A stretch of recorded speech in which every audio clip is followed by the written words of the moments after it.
ទូលព្រះបង្គំខ្ញុំព្រះករុណាសូមក្រាបថ្វាយបង្គំសម្ដេចជាអង្គម្ចាស់គ្រប់ព្រះអង្គដោយសេចក្តីគោរព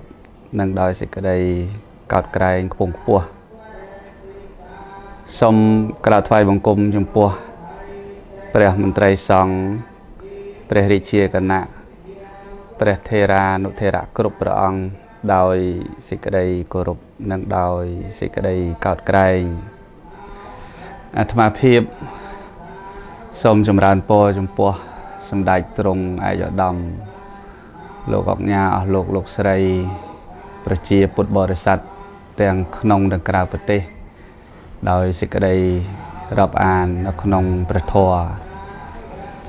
នៅថ្ងៃនេះខ្ញុំព្រះករុណាអាត្មាភាពបានថតវីដេអូនេះគឺជាវីដេអូចុងក្រោយ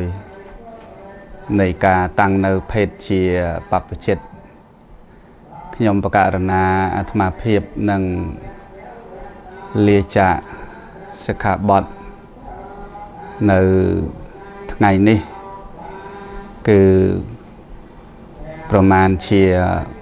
ម៉ោង 8-9 ព្រឹកនេះឯងដូច្នេះដំណឹងនេះក៏ចាត់ទុកថាជាការប្រគេននិងជូនដំណឹងដល់ព្រះសង្ឃ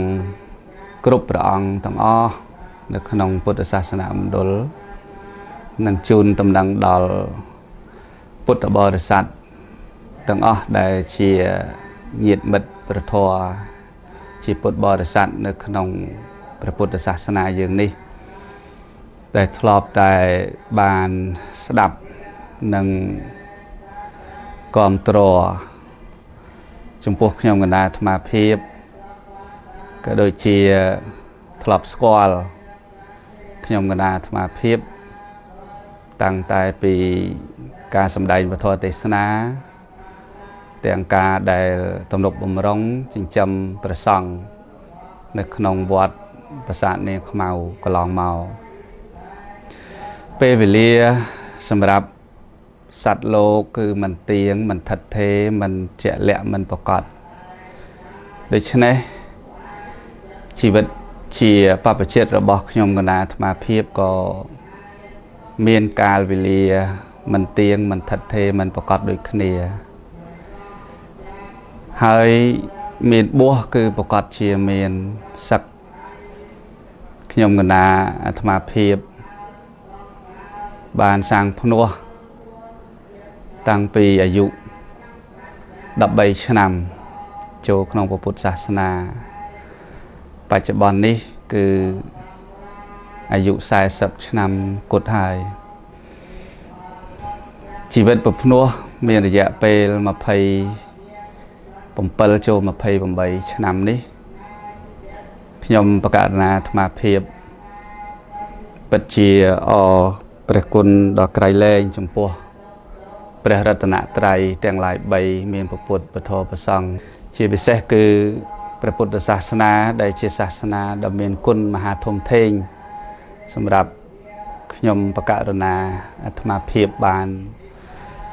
ចូលមកជ្រកកោនរស់រៀនមានជីវិតមានឱកាសបានរៀនសូត្រសិក្សាមានឱកាសបានឧបត្ថម្ភទំនុកបំរុងផ្ចង់ផ្ដើមចំពោះព្រះសង្ឃនៅក្នុងពុទ្ធសាសនាមណ្ឌលជាពិសេសគឺនៅក្នុងវត្តប្រាសាទនាងខ្មៅនេះអស់រយៈពេល13ឆ្នាំកន្លងទៅនេះហើយអ្វីដែល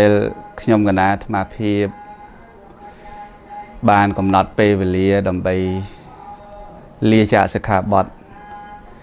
គឺមិនមែនជាការតក់កុហលពេកទេហើយក៏មិនមែនជាការប្រញាប់ពេកដែរក៏ប៉ុន្តែខ្ញុំកណ្ដាលអាត្មាភាពព្យាយាមមិនប្រគេននឹងជូនដំណឹងជាមុនព្រោះដឹងថាញោមញាតិទាំងអស់គាំទ្រស្រឡាញ់ចូលចិត្តហើយនឹងជ្រះថ្លាជាច្រើនទាំងក្នុងនិងក្រៅប្រទេសដូច្នេះ នៅពេលដែលលាចាកសិក្ខាបទគឺនឹងជូនដំណឹងតែម្ដងនៅពេលដែលញោមបានទស្សនាបានឃើញវីដេអូនេះមានន័យថាខ្ញុំកណាអាត្មាភាពនឹងទៅជាក្រហមនៅពេលដ៏ខ្លីខាងមុខនេះហើយក៏សូមអព្យាស្រ័យអភ័យអត់ទោសចំពោះសម្ដេចជាអង្គម្ចាស់គ្រប់ព្រះអង្គបកណាជាម្ចាស់គ្រប់ព្រះអង្គទាំងអស់និងពុទ្ធបរិស័ទទាំងក្នុងនិងក្រៅប្រទេសក្រែងលោកខ្ញុំព្រះករុណាអាត្មាភាពមានកាយវិការណាមួយពាក្យសម្ដីណាមួយក្នុងការពោលសម្ដែងពធក៏ដូចជាក្នុងការបង្ហាត់បង្ហាញផ្សេងមានការឆ្កាំឆ្គងដោយមិនផ្គប់បតីសម្ដេចជាអង្គម្ចាស់គ្រប់ព្រះអង្គនិងបកណាជាម្ចាស់គ្រប់ព្រះអង្គមិនផ្គប់ដោយទឹកចិត្តរបស់ពុទ្ធបរិស័ទទាំងអស់ទាំងក្នុងនិងក្រៅប្រទេសខ្ញុំកណាអាត្មាភាពសូមមេត្តាអព្យាស្រ័យអភ័យទោសដោយក្តីអនុគ្រោះដោយមិនមានចេតនាណាដើម្បីធ្វើឲ្យមានការប៉ះពាល់ដល់ការស្ដាប់របស់ញាតិញោមនៅពាក្យសម្ដីមិនល្អនឹងការពោលសម្ដែងធម៌នោះទេហើយអ្វីដែលខ្ញុំកណាអាត្មាភាពបានសម្រេចចិត្តនេះគឺជាការសម្រេចចិត្តមួយចំពោះខ្លួនខ្ញុំកណាអាត្មាភាពផ្ទាល់តែម្ដងគឺអស់បុណ្យជាប្រសង់តែម្ដងគឺសម្រេចចិត្តចាក់ចេញទៅជាឧបាសកមួយរូបនៅក្នុងព្រះពុទ្ធសាសនាម្យ៉ាងទៀតក៏សូមអរព្រះគុណនិងអរគុណដល់ពុទ្ធបរិស័ទទាំងអស់ដែលស្រឡាញ់គាំទ្រចូលចិត្តហើយបានទំនុកបម្រុងចិញ្ចឹមព្រះសង្ឃនៅវត្តប្រាសាទនាងខ្មៅនេះអស់រយៈកាល13ឆ្នាំនេះគឺពិតជាមានគុណមហាធំធេងពិតមែនដែលគ្មានអ្វីប្រៀបផ្ទឹមបានចំពោះទឹកបតីទឹកចិត្តរបស់សម្ដេចក៏ដូចជាព្រះសង្ឃគ្រប់អង្គនិងពុទ្ធបរិស័ទទាំងក្នុងនិងក្រៅប្រទេសដើម្បីជួយឧបត្ថម្ភទំនុកបម្រុងទាំងព្រះសង្ឃការបណ្ដុះបណ្ដាលធនធាននៅក្នុងទីនេះទាំងការកសាងនៅហេដ្ឋារចនាសម្ព័ន្ធនិងថាវរវត្ថុជាសំណង់នៅក្នុងទីអារាមវត្តទាំងការកសាងនៅសាលារៀនដើម្បីជូនដល់រដ្ឋជាមួយខ្ញុំគណៈអាត្មាភាពកន្លងមកគឺពិតជាទឹកបតីទឹកចិត្តដ៏មហាធំធេងដើម្បីជួយឧបត្ថម្ភក្នុងការធ្វើក្នុងការបង្ហាត់បង្ហាញនៅក្នុងការទំនុកបម្រុងព្រះសង្ឃនៅក្នុងកាលកន្លងមករយៈពេល13ឆ្នាំនេះបើគិតពីមនុស្សព្រះសង្ឃដែលមកគង់នៅទីនេះទាំងគង់សិក្សារៀនសូត្រទាំងស្នាក់នៅទាំងចេញទៅវិញឡើងទៅថ្នាក់ខ្ពស់ទៀតគឺ13ឆ្នាំនេះទទួលបាន4677អង្គស្រេចហើយប៉ុន្តែតួនាទីនិងភារកិច្ចនេះក៏មិនចប់ត្រឹមនេះដែរមិនចប់ត្រឹមខ្ញុំគណៈអាត្មាភាពលាចាកសិក្ខាបទទេគឺតួនាទីនិងភារកិច្ចនេះនឹងនៅព្រះអង្គផតៈបណ្ឌិតោភិនវុធីដែលជាប្រជាអធិការហើយខ្ញុំគណៈអាត្មាភាពជាក្រហមក៏ប៉ុន្តែនៅចូលរួមសហការដើម្បីធ្វើកិច្ចការនេះបន្តគ្រាន់ថាខ្ញុំគណៈអាត្មាភាពប្រែคลายពីឧត្តមភេទទៅជាហីនភេទនៅក្នុង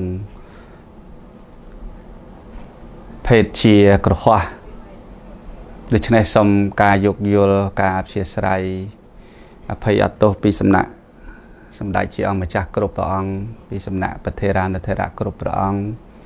និងពីសំណាក់សម្ដេចទ្រង់ឯកឧត្តមលោកជំទាវលោកអង្គញាអស់លោកពុទ្ធបរិស័ទញោមញាតិទាំងក្នុងនិងក្រៅប្រទេសសូមមេត្តា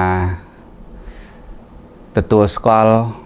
ខ្ញុំគណៈអាត្មាភាពជាឧបាសកមួយរូបនៅក្នុងព្រះពុទ្ធសាសនា